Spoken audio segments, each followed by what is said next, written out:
All right, welcome to Hoops Tonight here at The Volume. Happy Thursday, everybody, for the last time. I hope all of you guys have had a great day. We've done 2 additional videos today. Earlier today, we had Brendan Clean from Locked On Suns on the show, and we did a deep dive on the Phoenix Suns. You can find that video back there. We also did a breakdown of Pacers-Bucks that you guys can find on the feed. In this video, we're just going to be talking about the Los Angeles Lakers behind just a phenomenal performance from LeBron James. 30 points on 12 shots, 4 for 4 from 3, 8 assists, 0 turnovers. As the Lakers go up by 40 plus, he sits the entire fourth quarter. Dominant performance for the Lakers, who are heading to meet the Pacers on Saturday in the NBA Cup championship game. We're going to break it down. You guys know the drill. Before we get started, subscribe to our brand new YouTube channel. It would mean a lot to me if you guys would scroll down and hit that subscribe button. Don't forget about our podcast feed, wherever you get your podcasts, under Hoops Tonight. Follow me on Twitter at _JasonLT, so you guys don't miss any show announcements or the film breakdowns that I do. And then also keep dropping mailbag questions in the YouTube comments so that we can keep hitting them throughout the season. And then last but not least, basketball is back. It's been a long off season. And if you're like me, you're psyched to be seeing all these pro and college games on TV. And while I love watching these games, there's nothing better than being there live. And the best way to do that is on Game Time, the fastest growing ticketing app in the United States. Game Time is the only ticketing app that gives you peace of mind with your purchase. They let you see the view from your seat before you buy, so you know exactly what to expect when you arrive. And their all-in prices show your total up front, so you always know you're getting a great deal. And it takes no time at all. You can buy tickets in seconds with 2 taps. So take the guesswork out of buying tickets with Game Time. Download the Game Time app, create an account, and redeem code HOOPS for $20 off your first purchase. Terms apply. Again, create an account and redeem code HOOPS. That's HOOPS for $20 off. Download Game Time today.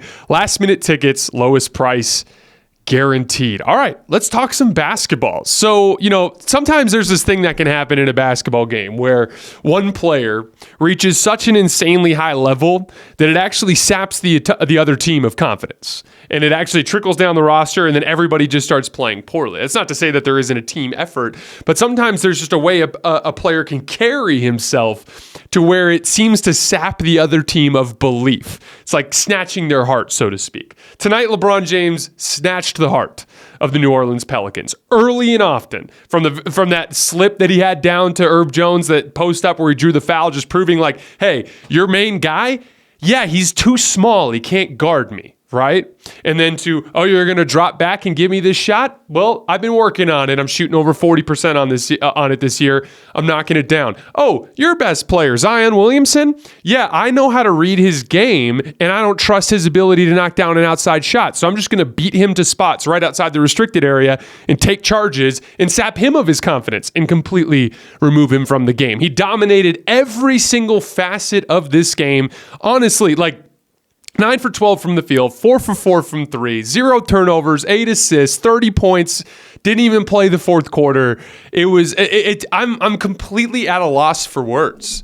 I've been saying this all season long, but what have I said? The Lakers got hit by a really unfortunate string of injuries, right? They lost all their high motor athletes. Cam Reddish got hurt. Rui Hachimura got hurt. Jared Vanderbilt didn't start playing until a couple of games ago. The bottom fell out in all of their athleticism. And suddenly it's like Austin and D'Lo look unathletic, right? Because they're not playing alongside other high motor athletes. LeBron James and Anthony Davis, they can ebb and flow in their effort during the regular season. So when they wouldn't bring effort, they would look really, really bad. And I kept saying, these are really important archetypes that they need. Give them time. LeBron looks great. And what did I always say? LeBron looking great is actually more of a positive trend and is more meaningful than anything having to do with some of this other stuff that we've seen, right? Now, do the Lakers have some stuff to work out before the postseason in terms of that 2 and 3 spot? Yeah, which we'll talk about in a little bit. But within the regular season, I just wasn't concerned with the stuff that I was seeing earlier. This is just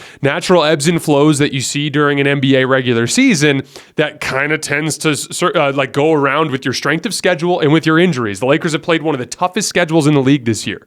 They've played 23 games, and 18 of them have been against teams that are 500 or better. And so when you look at the kind of ball that they were playing, some of the injuries that they had, they looked a little less capable than what they really are capable of doing, right? But the big silver lining under all of that was LeBron was playing some of the best basketball of this late phase of his career. And that matters more to this team's ultimate ceiling than anything else. I think he's playing at the highest level that he's played since the 2020 season when they won the title. In that season, now again, the scoring is down a little bit, right? He's at 25 points per game, but that has way more to do with just the way the team is organized from the standpoint of having two skill guards that are taking a lot of shots, right? They're also in a 5-out system this year for the majority of their offensive possessions, which is more read and react and more shares the load among the rest of the players in the team. But he's actually shooting his highest true shooting percentage since 2014 when he was with the Miami Heat. He's shooting over 40% from three. His jump shot's worth like a point of 1.1 points per shot, which is like over 20% higher than it was last year. He's just playing at a much, much higher level than he has in the last couple of seasons, which is a very, very encouraging note for what this Laker team can eventually achieve. Here's the thing. If they keep racking up wins, which again, they're going to have to maintain this level of play. They do have an easier schedule down the stretch of the season. That will help. But if they can maintain this level of play, he has a chance to enter into the MVP conversation with the job that he's doing on both ends of the floor. I wanted to hit a couple of specific things that he did in this game. I thought the job he did on Zion Williamson, removing him from the game, changed the dynamic early. Zion Williamson's dribble penetration and his ability to pass the basketball is one of the most important elements of that Pelicans offense. And Zion is such a weird player type that there's only a handful of guys that really can defend him well. But LeBron's one of them because he's not bigger and stronger than LeBron. LeBron has the ability to anticipate his movements and to beat him to spots. And that has gone a long way in this particular matchup, and he's consistently looked pretty good guarding Zion on the ball. The over-the-top shooting, one of the things I've talked about with the Pelicans is they're an aggressive ball screen defense. They bring Jonas Valanciunas up to the level in a lot of cases, and they're really aggressive in help with Zion and Brandon Ingram on the backside. And the Lakers have some issues with weak side shooting, which we'll talk about because the shooting actually turned around for the Lakers in a big way in this game. But one of the most important elements to this Laker offense succeeding against elite defenses is over-the-top shot making. Why does that matter? Because we talk about spacing all the time, right? And one of the best ways to beat spacing issues is to shoot over the top. Spacing primarily has to do with your ability to find driving lanes and to get into the rim. And so when teams pack the paint, you have to beat them with the jump shot, either at the ball or on the weak side with kickouts. And I thought his over-the-top shooting went a long way, right? Like the game kind of got off to a weird start. Lakers defense dominated early. Pelicans came back on some turnovers, and the Lakers were doing a bad job of boxing out. The Pelicans were crashing a lot out of the corners and getting offensive rebound putbacks, right? LeBron hits a freaking heater in that second quarter and just builds that double-digit deficit back up. And as soon as it got there again, that was where the Lakers kind of regained their confidence and just ran away with the game from there. And then in that third quarter, I thought he did a really nice job. You know, we talk a lot about Tyrese Halliburton and playing with pace and playmaking. That was a lot of what LeBron was doing in that third quarter. Bringing the ball up with like real verve, like getting downhill, causing all the Pelicans to kind of coalesce around him, and he's dumping it off to D'Angelo Russell for threes, throwing kick-out passes to Taurean Prince in the corner. Every single time Anthony Davis breaks open at the rim, here's another lob. Oh, D'Lo makes a back cut off of a back screen. LeBron hits him off with the bounce pass. Like he just was torching them by making plays, but he was those passes become available as a product of his rim pressure and the amount of pace that he was playing with. Took care of the basketball too. Obviously, the zero turnovers is important with that Laker defense. I can struggle sometimes when their defense. They've actually been better in transition this year than they were last year, which is going to be vitally important for the Tyrese Halliburton matchup, obviously. But I mean, here's the thing, guys. The Lakers are on the rise. 8th best record in the league now, despite their injuries, despite the schedule. They've won 3 straight games against 500 or better teams. They have 9 wins against 500 or better teams, which is now tied for the most in the NBA with the Boston Celtics. They have the 3rd best defense in the league over the last 10 games.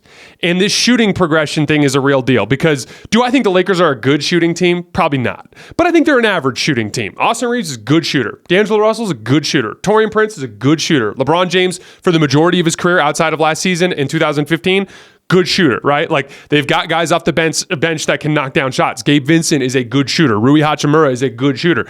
They have shot atrociously bad this season. And that's the thing. Like, I don't expect them to be one of the top 10 3-point shooting teams in the league, but they should be in the middle, right? And so what led a lot to this positive regression, in my opinion, is gaining confidence from their leader and then deriving energy and confidence from their defense, and that flowing into better shot quality and just overall, like just the attitude and energy that they play with. And I think that's going to be important because you're going to see more and more teams do what the Phoenix Suns did in that second half, do what the Pelicans did tonight, which is pack the paint and force guys to knock down shots, which they did. Now, again, don't overreact to regular season trends in either direction.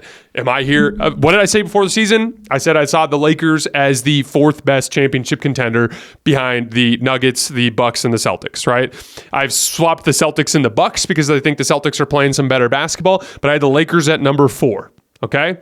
I'm not like after their bad start, what were they, 5-7 at one point, if I remember correctly, or 3-5. They were somewhere below 500 there after like 8 to 10 games or something like that. I said I don't change my opinion about the Lakers at all. Still in the same spot. I don't think this team can win a title unless one of two things happens. Either Anthony Davis takes an offensive leap back to where he was in the bubble, which he's capable of doing, or they make a trade at the deadline. I believe they will make a trade, and I believe that trade will push them over the top into that conversation with the Nuggets and Celtics. But again, you don't overreact to regular season trends. There will be a stretch again soon where the Lakers have some guys banged up and they play some tough games on their schedule and their effort goes down a little bit and they'll drop 3 out of 5 games because that's just what happens in the NBA regular season. But this team was awesome after the deadline last year, was awesome in the postseason, and I do believe that they're capable of being awesome again this season. It just, if they're going to reach the Nuggets level, if they're going to reach the Celtics level, in my opinion, they're going to have to push their chips in and upgrade that D'Angelo Russell position into a really good two-way player. But that's, again, a problem for the deadline. If they have their health, especially with those athletes, if they have Rui Hachimura and Cam Reddish and Jared Vanderbilt available and healthy, they're going to win a lot of regular season games. And a lot of the issues they had early was a lack of athleticism, which stemmed from injuries to a core position group, which was under-discussed, in my opinion, in a lot of platforms. I wanted to do one last shout out for Anthony Davis because he gets a lot of criticism for his offensive inconsistency, which I think is legitimate. However, that was just a ridiculous defensive performance. I swear, just in the third quarter, he blew up like 6 plays at the rim. What looked like easy layups that he turned into misses. And like, again, his defensive consistency has to be factored in here. Like a night like what AD just had defensively is worth a 25, 30-point scoring night, you know? Like if you get 27 out of CJ McCollum, is that more impactful than what Anthony Davis did defensively tonight? Like that's up for debate. And again, those are just the kinds of things that we have to factor in when we're having these conversations. Like Anthony Davis, like come hell or high water, he's going to be impactful. There's a scale there. Some nights he's less so than others, but like when he's locked in defensively, it's one of the most impactful things that you'll see from a player in this league and his ability to anchor that Laker defense and on the glass. I'm not going to talk about the Pelicans tonight because it's just not the right night to talk about them. There's not really anything you can take away from that. They're 6-4 in their last 10 games, but they're 3-4 in their last 10 games against anybody that's not the Kings. They've had their number, but they've had some bad losses too. Like they lost to the Bulls. They're like, I want to do a deep dive on the Pelicans. I just want to wait a little bit until a different night. Tonight's not the night to talk Pelicans. So congratulations, Lakers fans. You got a big game coming up on Saturday. We'll be breaking it down right after the final buzzer. I will be back tomorrow with the Nerd Sesh, guys. We're going to bounce around the league and hit a bunch of topics. I will see you guys then. As always, I appreciate your support. See you tomorrow.